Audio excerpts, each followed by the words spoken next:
Olá a todos, e hoje nós vamos continuar falando sobre os alimentos e os nutrientes, né?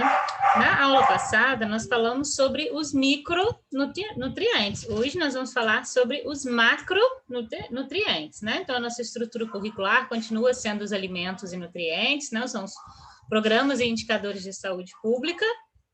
Então, os micronutrientes foram as vitaminas e os sais minerais, são aqueles que a gente só precisa em pequena quantidade no nosso corpo, enquanto os macronutrientes são aqueles que nós precisamos em maior quantidade no nosso organismo, né? Se tratam das proteínas, carboidratos, lipídios e da água, né? Então, dos macronutrientes, nós precisamos de uma quantidade maior no nosso corpo. Primeiro, vamos falar sobre os carboidratos. Tenho certeza que todo mundo adora os carboidratos, né? Quem são, né? São as massas e os doces, né? Então, eles são importantes biomoléculas, né? Então, moléculas orgânicas que fazem parte do nosso corpo, e eles recebem vários nomes diferentes.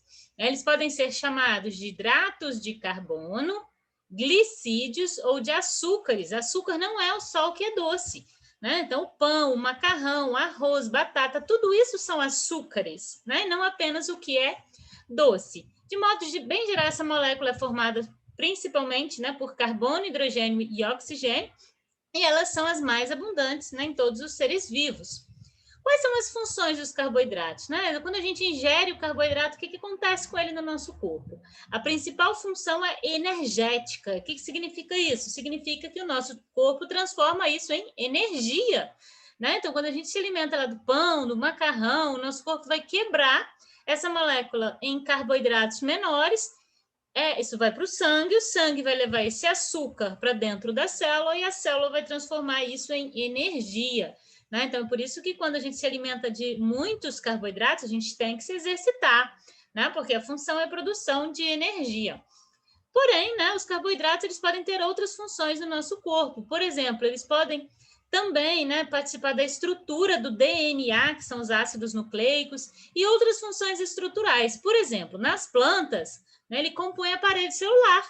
A parede celular das plantas é feita de carboidrato, é um carboidrato diferente, é a celulose, né? E essa celulose é o que a gente extrai lá do eucalipto para poder fazer papel, né? Então, a celulose do nosso papel, ela vem de um carboidrato das plantas, né? Que é a parede celular das plantas.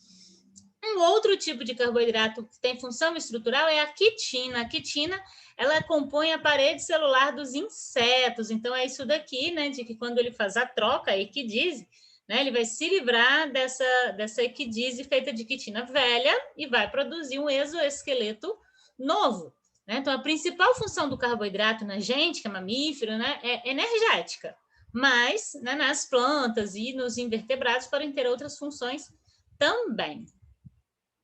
Existem dois tipos básicos de carboidratos. São os carboidratos simples, que são aqueles facilmente e rapidamente absorvidos pelo nosso corpo, são os doces, aí sim, né, o que tem o gosto doce. E existem os carboidratos complexos, que são aqueles que demoram mais para serem digeridos e absorvidos no nosso corpo, né? São os pães, o macarrão, arroz, feijão, lentilha, né? Então, eles são chamados de carboidratos complexos. A maior ingestão deve ser dos carboidratos complexos. O simples, ele está lá no topo da nossa pirâmide, ou seja, ele deve ser consumido em menor escala.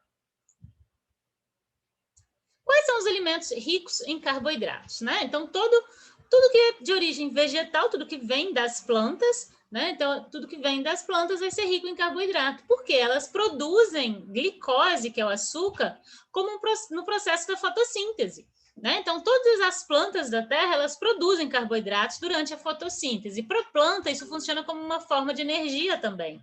A planta também usa a energia do carboidrato para crescer, produzir flor, produzir fruto, né? A gente é que usa, né? A gente explora delas essa produção de carboidratos e acaba que a gente consome isso através da cadeia alimentar, né? Mas todos esses alimentos são plantas, né? Então, isso aqui é raiz, né? Então, o milho é semente, o trigo a gente usa semente também para fazer a farinha do pão, do bolo, do macarrão, o arroz é semente, né? Então, boa parte disso é planta, tá? Alguns alimentos vão ter uma maior quantidade de carboidrato comparada a outros, né? Então, entre os principais está milho, arroz, mandioca, batata, inhame, né? Além de tudo que for feito com a farinha de trigo, né? Pães, bolos, massas e os doces. Por que a gente engorda quando come carboidrato, né? Então, o que acontece, né? Eu falei que ele é uma fonte de energia. Só que muitas vezes a gente tem uma ingestão de calorias, né, de carboidratos, que é muito maior do que a gente gasta.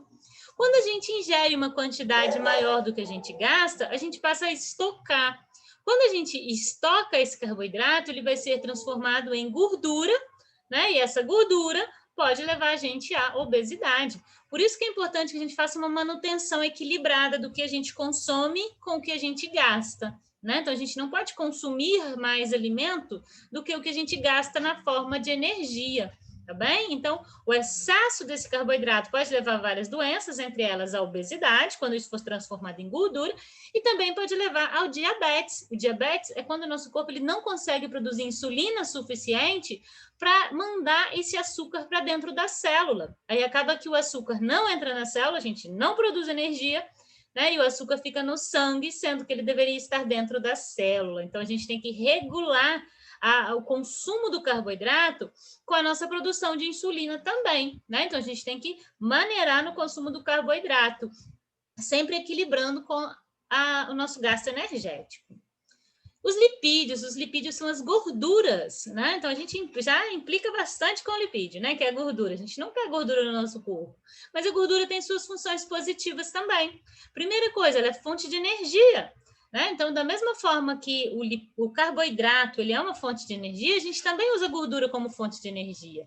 Quando a gente pratica mais atividade física do que a gente consome de carboidrato e de gordura, a gente emagrece. Por quê? Porque a gente está transformando a gordura em energia, né? Em animais de clima frio que vão hibernar, né? O urso, né? Aqueles coelhos, todos os animais de clima frio, eles têm uma grande quantidade de gordura, porque eles vão ficar um tempo sem comer. E outra coisa, esses animais de clima frio, eles precisam de manter o calor corporal. E a gordura também é um isolante térmico. Então, a gordura ajuda, a camada de gordura debaixo da pele desses animais ajuda a mantê-los aquecidos, né? Então, pense nos animais de lugar frio lá, né? Das áreas dos círculos polares. Todos eles são gordinhos, né? Então, pinguim, urso, as baleias, foca, todo mundo é gordinho. Primeiro, porque eles têm que reservar energia. Segundo, porque a gordura é um isolante térmico. Além disso, a gente também precisa de gordura no nosso corpo porque ela compõe a membrana plasmática de todas as células. Né? Então, isso é uma função muito importante. Então, tem que ter gordura presente, óleos e gorduras presentes na nossa alimentação. Só que tem que ser de maneira equilibrada. Né? O excesso de gordura, ele pode levar a doenças cardiovasculares, né? Que são doenças do coração, o aumento da pressão arterial, a obesidade. Então, também tem que ser controlado com a nossa atividade física. O nosso terceiro micronutriente são as proteínas, né? As proteínas, elas são moléculas bem mais complexas, né? Elas são chamadas de conjuntos de aminoácidos, né? Então, são moléculas bem longas, formadas por esses aminoácidos de maneira combinada, e as proteínas têm várias funções no nosso corpo, né? Uma das principais é a composição da célula, ela compõe a célula. Não só a célula, nosso cabelo é feito de proteína, nossa unha é feita de proteína, nossa pele é feita de proteína. Então, basicamente, o nosso corpo todo, né, estruturalmente, ele é feito de proteína.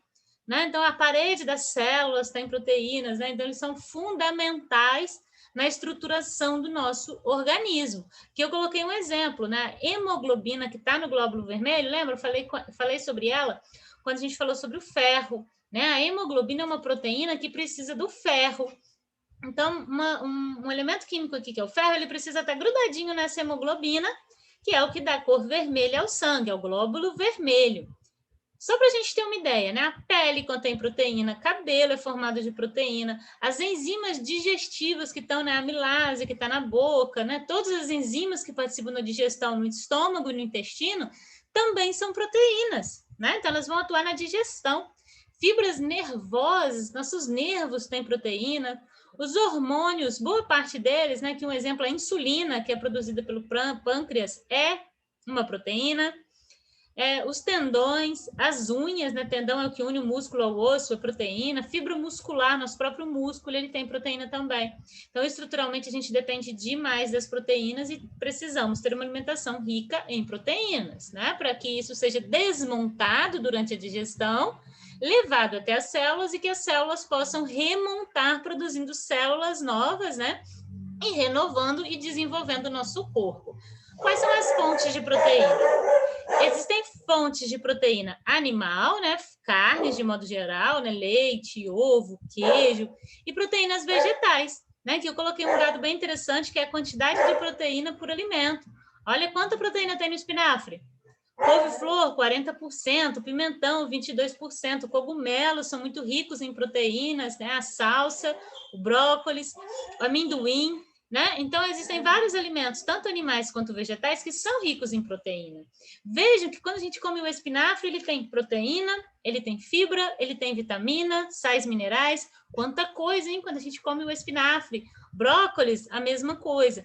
Então, esses alimentos aqui, eles vão ter vários nutrientes combinados.